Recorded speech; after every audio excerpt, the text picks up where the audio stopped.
Kaixo, ongi etorria, Pitagorasen teorema azalduko dizut orain.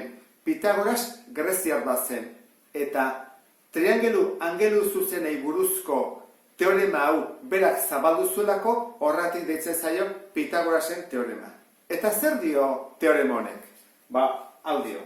Ni baldin badut triangelu zuzen bat, hau bezala, ditut hiru alde beti. Bat luzena eta beste biak txikiagoak dira.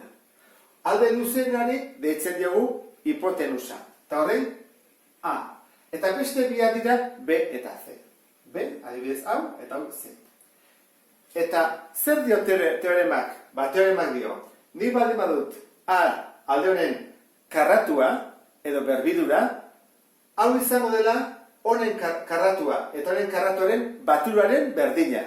Hau da, A berbi izango da B berbi gehi C berbi. Eta beti izango da, eta bete beharko da. Beraz, angelu zuzena ez bada, hau ez du beteko. Eta hau ez badu betetzen, angelu zuzena ez da izango. Horren lotuta daude. Eta hori nola demostratu daiteke, hau da bide bat demostratzeko.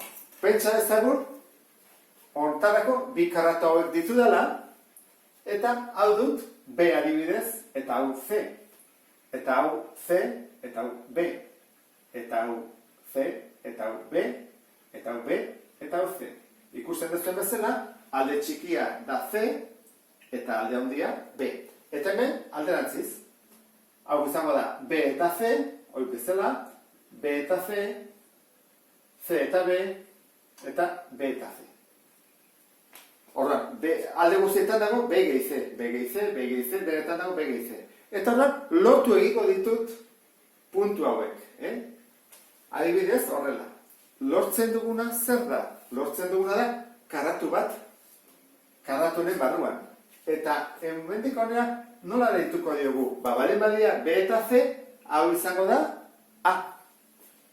Hau da A, A, A, eta A. Zergatik da A? Bi katetoak B eta C direlako.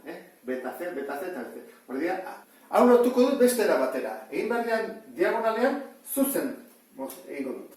Ikusten dezuen bezala, hau da A berbi, hau da B berbi, hau da C berbi, eta hauek zer dira? Bueno, nik diagonala egingo dut, Horren, bakoitzari bere diagonala egiten badiot, ikusi gertatzen. C oinarria, B altura adibidez. Eta hau ere bai, C, B. C, B, eta C, B. Eta hemen, berdina dugu, C, B. Triangelo hau eta hau berdina dira. Lau triangelo hauek berdinak dira. Eta hau, berdinak dira, baina honen berdinak. Beraz, lau triangelo hauek, eta lau triangelo hauek berdinak baldin badira, zer gertatzen da? Guzti honi, kentzen badiot gorria, eta honi ere kentzen badiot gorria, esan edu hau, eta bi hauek, dutela azalera berdina. Beraz, hemen dago demostratuta A berbi, dela berdin, B berbi, eta C berbi. Ikusten dezu bezala. Horren, hau demostratu ondoren, nik uste dut oso demostrazio polita dela, hemen beti beteko da. Ze, ez dugu jarri C neurrikoa den. Guk, nola ez dugu zenbakirik jarri, algebra erabili dugu, C eta B eta A erabili dugu, betirako balio du. Berdin da izatea A bat, 3,4, 17 edo 2.524. Beti beteko da. Ordan, hau kontuan hartuta, bi motatako problemak egon daitezke. Edo hipotenusa ez dakigu, edo kateto bat ez dakigu. Bi problema horiek nola egiten dira. Baina ontara, bi aukera daude. Hau bezala, edo alde luzea ez dakigu, beraz, A ez dakigu, eta beste hontan, alde txikitako bat ez dakigu. Kaso honetan adibidez, B izan daiteke, edo C, berdin egiten da. Orduan, horrela nola egiten da? Formula jartzen dugu, A berbi, berdin, B berbi, gehi C berbi, eta ordezkatu egiten dugu. Beren ordez jartzen dugu 6, eta C-ren ordez 8. Orduan izango dezake A berbi, berdin, 6 berbi, gehi 8 berbi. Oan, karratuak egin behar dira. 6 bider 6, 36. Jarriko torrela, Zortzi bider zortzi, 74. Zer bada 36 gehi 74? 100. Orduan, A berdi baldin bada 100, horren dator, ekuazio egiteko era. A isolatu behar da, A bakarrik utzi behar da. Berekin zer dago, berdi, orduan beste aldera egin behar da, bere aurkakoa. Karratuaren aurkakoa zein da? Erro karratua.